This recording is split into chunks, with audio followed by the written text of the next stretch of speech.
This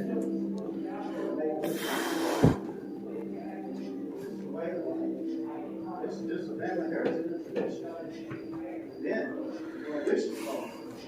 The bishop said, you can't make alcohol nowhere. Legal or illegal. All the city saloons closed, all the business, you cannot buy, drink, sell alcohol nowhere. Well, guess what? That was great for the moonshiners. That business is booming here. It took off like crazy. I've been working this field day and night. You see that pearl mash right there? It's about ready to rain. I'm going to put it in that steel right there, get that fire just right. This thump will go to thump. The creek water comes down right there and hits that copper coil. It should come out of there 120 proof. Well, that's looking good right there, but I tell you what, if you get caught with that 120 proof, you pay a fine. You get caught making that moonshine with that steel right there, you go to jail. Look at this light. It's pretty cool. Yeah.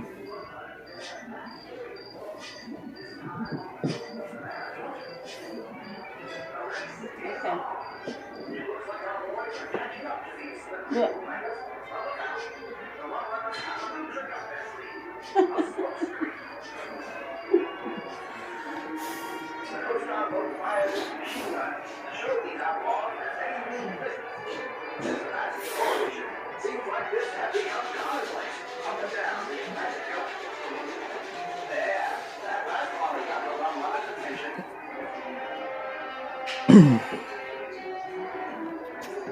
From around the world.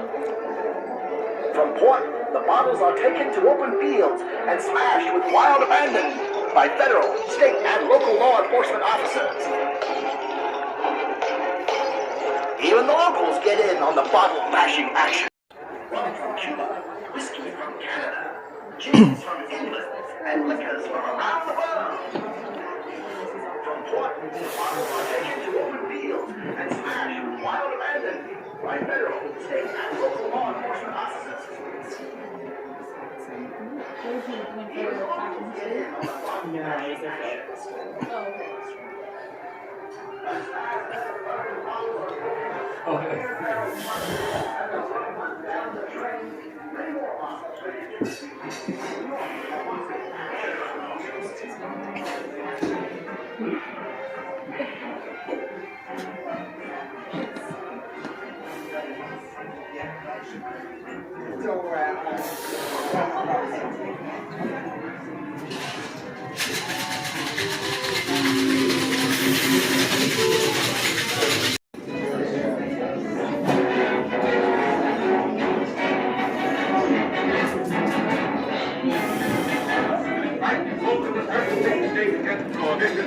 Happy news for the trade races of the United States and for many others throughout the land. With an eye on December 5th, work is being rushed in distilleries and bottling works.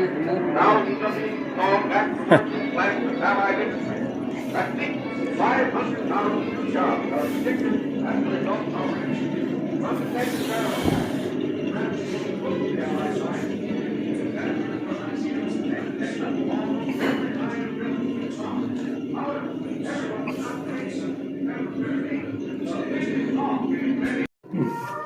Frogtown hop. You know anything about Frogtown hop? Yeah.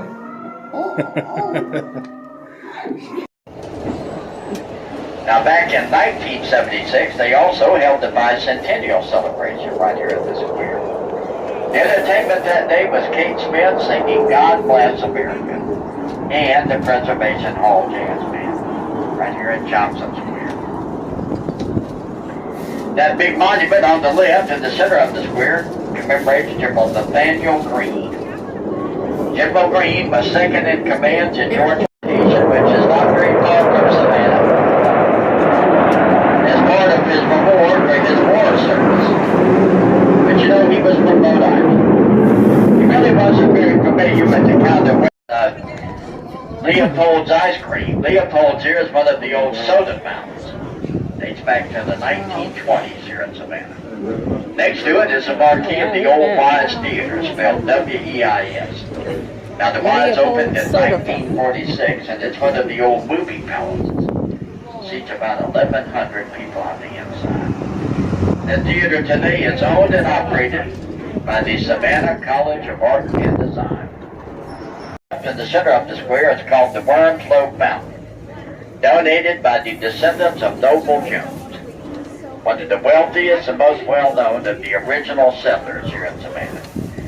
He owned a plantation called the Wormflow Plantation, located not too far from the city, in an area way back as far as the Revolution. It's one of my favorite small museums here in Savannah. That's the Second African Baptist Church. It's all the way back to Patrick's Day. I'm sure that many of you are aware that that's a huge event here in Savannah.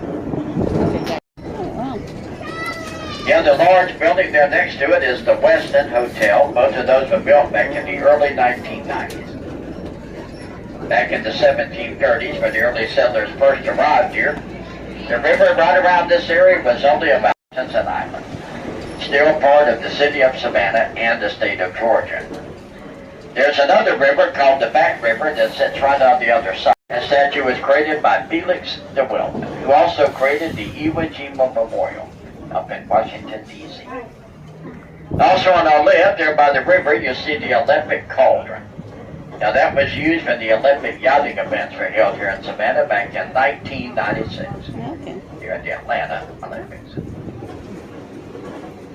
Now just to get back to Florence Martis, the waving girl there for a second, Florence lived with her brother, who was alive. Stop number 20. Donated by President George Washington to the Chatham Artillery when he visited Savannah back in 7. And one day they decided they needed parking here more than they needed the old city market. So they tore all of that structure down and put up a 4-story parking garage right here where the old square used to be. And it stood here on this spot for 50 years. Then they changed their mind again and decided they wanted that square back. So they tore the parking garage down and rebuilt Ellis Square just as you saw it back there. So that is at the same time the oldest African American congregation here in the United States. So we ended the tour. Didn't record the last bit of it because I had to hop on Pokemon Go because of 2 new Pokemon shadows in the area. Gonna get the one of them. But Smee, Yes. how was that birthday journey? Oh, it was just terrific. Terrific? Terrific. I had a truck tire blow out in front of me, leaving burnt tire all over the place. It scared the heck out of me. I think I'm another 10 years older now. No, I meant the trolley tour. Oh, that tour. That was very nice and interesting. And the I'd go on it again, but sit on the other side. and what are your thoughts on the museum? That was interesting too. I love the pictures talking back at you. Yeah. And now we're heading back to the place where we've been staying out the past couple of days and resting. See you soon. Same age as me. Nobody said happy. Happy birthday to you. Hey! Happy birthday to you. Happy birthday, dear Lassie. Happy birthday to you. Yes! Well, I have candles.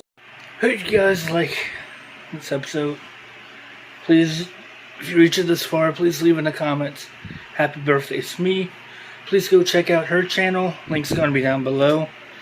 And as of right now, it's just shorts on her channel.